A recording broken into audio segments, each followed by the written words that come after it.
50 రోజులు పైచిలకు నడిచి 3200 పైచిలకు కిలోమీటర్లు నడిచి ఒక ప్రభంజనంలాగా ముందుకు సాగి వాళ్ళ విశాఖపట్నం ముగుస్తా ఉంది. ప్రభుత్వం అనేక అడ్డంకులు కల్పించి యువగళాన్ని ఆపాలని ప్రయత్నాలు చేసి మైకులు కానీ వాహనాలు కానీ ఆఖరికి నుంచునే స్టూల్స్ కూడా లాక్కొని రోడ్ల మీద నడవకూడదంటూ నిబంధనలు పెట్టినా కూడా జన ప్రభంజనం ముందు ఈ ప్రభుత్వం యొక్క కుట్రలు కుయంత్రాలన్నీ కూడా పటాపంచలైపోయినాయి. ఒక ప్రభంజనం, ఒక యువకుడు ఏ విధంగా కోట్లాది మందిని సమీకరించగలడో, ఏ విధంగా వారికి సందేశం ఇవ్వగలడో, వారి సమస్యల్లో జోక్యం చేసుకోగలడో ఒక దృష్టాంతం లోకేష్ గారి యువగళం పాదయాత్ర. ఒక బ్రహ్మాండమైన యాత్ర, అనేక సమస్యల పరిష్కారానికి వేదికగా రాబోయే రోజుల్లో రాష్ట్రానికి ఒక దిక్చిసుగా రాష్ట్ర సమస్యలు వివిధ వృత్తుల వారు, వివిధ ప్రాంతాల వారు, వివిధ వర్గాల వారు అన్ని సమస్యలకి వేదికగా తెలుసుకుంటూ ముందుకు సాగాడు. ఒక యువ కెరటం ప్రభంజనంలాగా సాగింది. రాబోయే రోజుల్లో ప్రభుత్వం ఎలా నడవాలి, ఏ విధంగా నడిపించాలి, ఏ విధంగా నిరుద్యోగాన్ని తొలగించాలి, ఉపాధి కల్పించాలి, అభివృద్ధి సాధించాలి, సంక్షేమాన్ని కొనసాగించాలనే విధానంలో ఇవాళ ముందుకు సాగుతుంది. 4500 దాకా విజ్ఞప్తులు అందాయి. దానిలో వ్యక్తిగతం ఉండొచ్చు, వ్యవస్థ పరంగా ఉండొచ్చు, వృత్తుల పరంగా ఉండొచ్చు, ప్రాంతాల పరంగా ఉండొచ్చు, ఇరిగేషన్లో కానీ రైతులు కానీ అనేక సమస్యల మీద ఉద్వేగంగా ఆయన సందేశం ఇవ్వటమే కాదు, అవగాహన చేసుకున్నాడు. ఇవాళ ఒక మెచ్యూర్డ్ పాలిటిషియన్ లాగా తీర్చిదిద్దబడ్డాడు.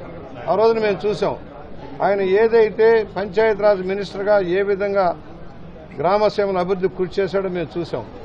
ఇవాళ రాష్ట్ర వ్యాప్తంగా తిరిగి వివిధ జిల్లాల్లోని వివిధ ప్రాంతాల సమస్యలను అర్థం చేసుకుని ముందుకు సాగుతా ఉన్నాడు. రేపు ముగింపు సభలో భారీ ఎత్తున జనం వస్తా ఉన్నారు. నిన్న యువగళానికి ఎలాగైతే స్వచ్ఛందంగా వచ్చారో దాన్ని బ్రేక్ చేయాలని ఈ కుట్రల కుతంత్రాల ముఖ్యమంత్రి చంద్రబాబు గారి మీద తప్పుడు ఆరోపణలు చేసి ఎఫ్ఐఆర్లు కట్టి జైలుకు పంపించిన దాన్ని ఎదుర్కొని ఇవాళ యువకుడు ముందుకు వస్తా ఉన్నారు. అనుకున్న స్థాయిలో వెళ్లుంటే 400 రోజులు 4000 కిలోమీటర్లు పూర్తయి ఉండే.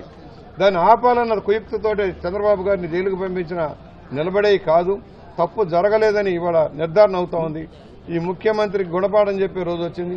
ప్రజల సమస్యలు, పెరిగిన ధరలు, నిరుద్యోగం, రాష్ట్ర ఆర్థిక వనరులు చిత్రమైపోవటం, వలసలు పాటపడే పరిస్థితి, వీటన్నిటికీ విరుగుడుగా ఇవాళ లోకేష్ గారి పాదయాత్రలో కొన్ని నిర్ణయాలు తీసుకోవడం జరిగింది. ప్రతి ఒక్క విజ్ఞప్తి కూడా రిడ్రెసల్ చేసేదానికి చెయ్యగలిగింది చేస్తానని చెప్పాడు, చెయ్యలేనిది అవ్వదని చెప్పాడు, ఏదైనా ఉంటే పరిశీలిస్తామని చెప్పాడు.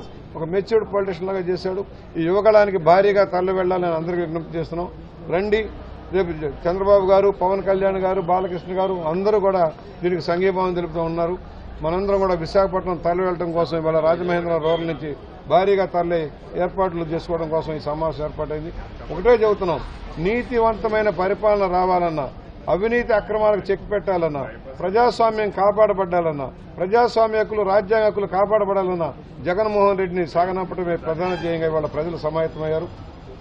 ఎన్నికలు ఏ రోజు వచ్చినా అందరం సమాయత్తమై ముందుకు సాగాలని, ఈ రాష్ట్రానికి పట్టిన చీడని పీడని వదిలించుకోవాలని, అవినీతి అక్రమాల విధానాలకి తిరోగమనం పట్టించాలని నిర్ణయంలో ఈ కార్యక్రమాలు ఉన్నాయి. అందరికీ విజ్ఞప్తి చేస్తున్నాం, తరలిరండి. విశాఖ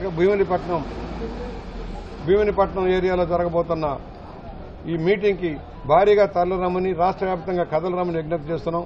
మన సందేశం ఒకటే, ఈ దుర్మార్గ పరిపాలన అంతం చేయడం కోసం, సైకో పాలనని సాగనంపడం కోసం సైకిల్ రావాలనే నినాదంతో ముందుకు సాగుతామని సవినయంగా మనవి చేస్తా ఉన్నాం.